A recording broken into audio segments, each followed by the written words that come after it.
Yep, that's right. We got the wings, baby.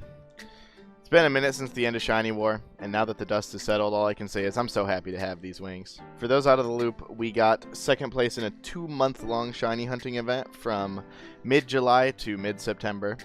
Grinded our asses off, and we got beat. Went over most of my thoughts on it in my last video, if you want to check that out.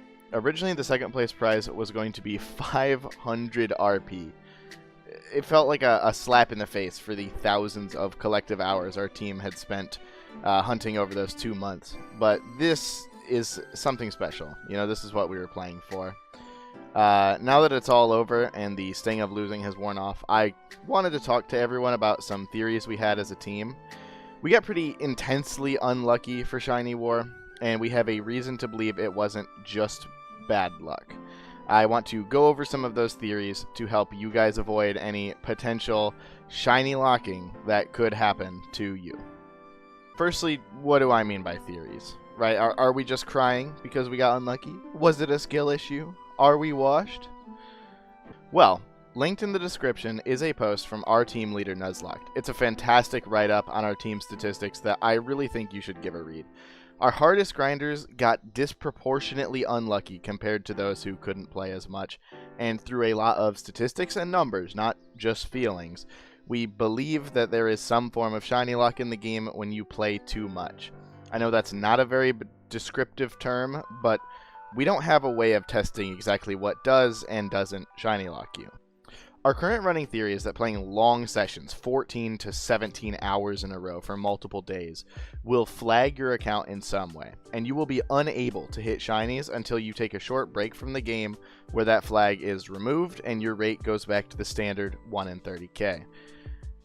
We only have anecdotal evidence to prove that taking a break resets the lock, but if you have a good head for numbers and you don't just hand wave the data away as whining or complaining, you should be able to see that we got unrealistically unlucky during a span of time where we were motivated to play the game for these unreasonably long sessions. Some of our hardest grinders like Karoshi and Louis Official hit dry streaks that 99.9% of shiny hunters will never see. Hell, for Karoshi, barring any shiny locking mechanics in the future, I'll be willing to bet no player ever goes as dry as he did during that hunt. With an entire team of players to back up his encounter number, if you have any reason not to believe it. And what happened to Karoshi just days after war ended? After a short break from the game instead of another 17+ hour session, bang, shiny Celio to represent Spiel Team 6. Is this proof? Obviously not. Coincidences happen all the time. But after 40 days straight of hoarding, non-stop, for 16 to 18 hours a day, it does raise some alarm bells that he hit a shiny after just a couple hours of casual grinding post-war after a short break.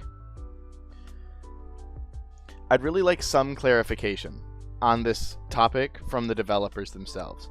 It's probably my biggest current issue with the game, now that the Johto Safari bike is fixed. The lack of direct communication about things like this is very frustrating to the few players who really want to push this game as far as we can, just to run into an invisible wall that we never could have known was there. I love this game, and it's easily become my favorite game over the year and some change that I've played it. I will continue playing for the foreseeable future, but I felt it was important to tell the community our findings, our theories, to prevent any players in the future from spending days to weeks of their time on a shiny hunt that won't yield them anything.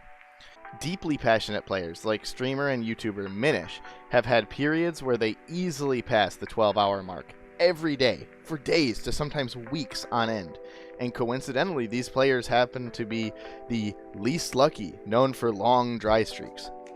Some people find that level of dedication a bit ridiculous, but this game means a lot to us, and a bit more communication on these types of issues with the developers is all we really ask. We think the wings were a fantastic makeup reward, hundreds of times better than 500 RP, whether it was a makeup reward or not. What you, the viewer, can take away from this video is, maybe until we get some kind of clarification on this, take short breaks from the game, be it an hour or two break in the middle of a long session, or a day or two break in the middle of a long week or more of grinding. We have no hard lines as to where this lock may be, but to ease some of your minds, if you play less than 10 hours a day on average, you're probably fine. That makes up what I would guess is 98% of those watching this video. You're not shiny locked. 10 hours a day is a lot, but for the 2%, be mindful of how much you play. Taking breaks is good for you anyway, even if that's not something we want to hear. Hopefully this video can spark up enough positive and constructive energy from the community to elicit an official developer response. If we approach this situation with anger and disdain, we will get nothing out of it.